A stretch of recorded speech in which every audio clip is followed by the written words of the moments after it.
guys, kapips. Papunta na kami ng airport. We're going back to the Philippines na. So, see you sa airport guys. Airport namin kapips. See you at the airport.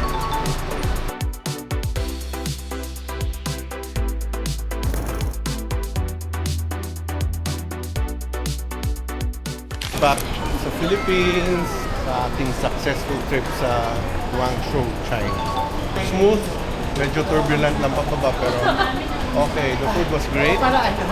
Pero asawa ko, tinulugan ako. Ito na yung OP team.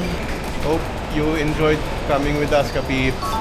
Thank you for coming with us dun sa aming biyaheng Guangzhou para maganap ng mga manufacturer for our real company. And mga ibang lakad namin, kasama yung Team Real and Team OP.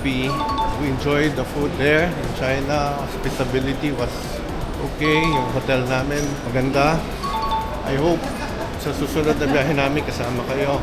Sa susunod mga kapip sa Japan tayo kasi hatid namin yung daughter namin doon na mag-aaral.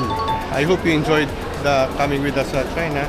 See you again soon, kapips. Thank you.